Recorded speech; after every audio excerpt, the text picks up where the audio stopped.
Hello കൂട്ടുകാരെ, വെളുത്ത നാരങ്ങ അച്ചാർ എന്നറിയപ്പെടുന്ന വെള്ള നാരങ്ങ അച്ചാർ ഒട്ടും കയ്പില്ലാതെ തന്നെ നമുക്ക് തയ്യാറാക്കി എടുക്കാം കേട്ടോ. അപ്പോൾ അതെങ്ങനെയാണ് ഒട്ടും കയ്പില്ലാതെ ഈ അച്ചാർ തയ്യാറാക്കണം, നമുക്ക് നേരെ വീഡിയോയിലേക്ക് പോകാം.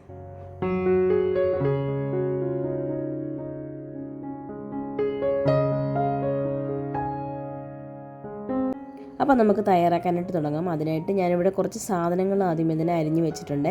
പിന്നെ ഈ കയ്പില്ലാതെ എങ്ങനെ എടുക്കേണ്ടതെന്ന് വെച്ചാൽ, നമ്മൾ നാരങ്ങ ഒരാഴ്ചയെങ്കിലും നമ്മളിത് ഇതുപോലെ ഉപ്പിലിട്ട് നമ്മൾ കുപ്പിക്കകത്തിട്ട് വെക്കണം.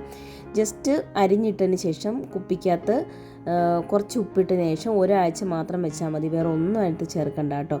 അപ്പോൾ ഒരാഴ്ച വെച്ചതിന് ശേഷം ഞാനിപ്പോൾ ഇത് എടുത്തതാണ്. ഒരാഴ്ച കൊണ്ട് തന്നെ നല്ല അലുവ കഷ്ണം പോലെ ആയിട്ടുണ്ട് കേട്ടോ. പിന്നെ ഞാനിവിടെ ഒരു ഗ്ലാസ് വെള്ളം വെച്ചിട്ട് അതിനകത്തേക്ക് 1/4 കപ്പ് വിനാഗിരി ഒഴിച്ച് നല്ലപോലെ തിളപ്പിച്ച് മാറ്റി വെച്ചിട്ടുണ്ട്. ഇനി നമുക്ക് അച്ചാർ ഉണ്ടാക്കാനായിട്ട് തുടങ്ങാം. അതിനായിട്ടൊരു പാൻ ചൂടാക്കാൻ വേണ്ടി വയ്ക്കുക. അതിനകത്തേക്ക് നല്ലെണ്ണ ചേർത്ത് കൊടുക്കുന്നുണ്ട്, 1 ടേബിൾ സ്പൂൺ.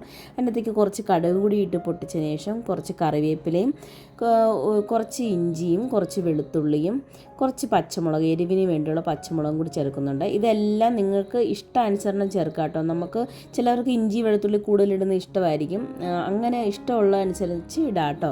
പിന്നെ ഇതിനകത്തേക്ക് ഒരു 2-3-4 നമ്മുടെ ഈന്തപ്പഴം ഉണ്ടല്ലോ, അത് കുരു കളഞ്ഞ് ചെറുതായിട്ട് കഷ്ണിച്ചതും കൂടി ചേർത്ത് കൊടുക്കുന്നുണ്ട്. ഇത് ഇഷ്ടമുണ്ടെങ്കിൽ മാത്രം ചേർത്ത് കൊടുത്താൽ മതി, ഓപ്ഷണലാണ് കേട്ടോ.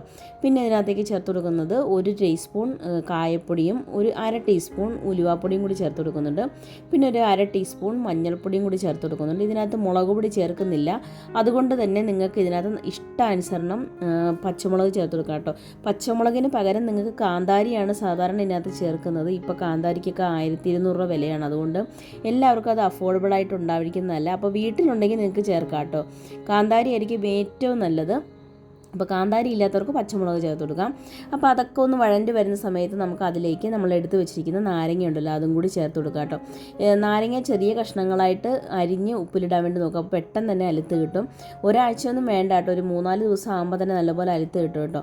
അപ്പോൾ അതൊക്കെ ഒന്നിട്ട് വഴറ്റിയതിന് ശേഷം നമ്മൾ നേരത്തെ എടുത്ത് വെച്ചിരിക്കുന്ന വെള്ളത്തിനകത്ത് വിനാഗിരി ഒഴിച്ച് വെച്ച ആ ഒരു കൂട്ടും കൂടി നമുക്ക് അതിനകത്തേക്ക് ഒഴിച്ചു കൊടുക്കുക. എന്തോരം ചാറ് വേണോ അതിനനുസരിച്ചിട്ട് നിങ്ങൾക്ക് ചേർത്ത് കൊടുക്കാം കേട്ടോ. ഇപ്പോൾ ഞാൻ കുറച്ച് ചാറ് കൂടുതലായിട്ടാണ് എടുത്തിരിക്കുന്നത്. ഇവിടെ ഞങ്ങളുടെ വീട്ടിലെല്ലാവർക്കും ചാറ് ഇഷ്ടമാണ്, അതുകൊണ്ട് കുറച്ച് ചാറോട് കൂടിയാണ് കേട്ടോ എടുത്തിരിക്കുന്നത്. അപ്പോൾ കുറച്ച് വെള്ളം കൂടുതൽ തിളപ്പിച്ച് വെക്കാൻ വേണ്ടി നോക്കുക. 1 കപ്പിന് 1/4 കപ്പ് വിനാഗിരിയാണ് കേട്ടോ ചേർത്ത് തിളപ്പിച്ച് വെച്ചിരിക്കുന്നത്. അപ്പോൾ അതും കൂടി ഒഴിച്ചതിന് ശേഷം നല്ലതുപോലെ ഒന്ന് തിള വരട്ടെ. തിള വന്നതിന് ശേഷം നമുക്ക് മാറ്റി വയ്ക്കാം. അത്രയേ ഉള്ളൂ, നമ്മുടെ വെള്ളനാരങ്ങ അച്ചാർ ഇവിടെ റെഡി ആയിട്ടുണ്ട് കേട്ടോ. വളരെ ടേസ്റ്റിയാണ് കേട്ടോ. അപ്പോൾ എല്ലാവരും ട്രൈ ചെയ്ത് നോക്കാം. പുതിയൊരു വീഡിയോ ആയിട്ട് വരുന്ന നമ്മുടെ thanks for watching. Thank you, by.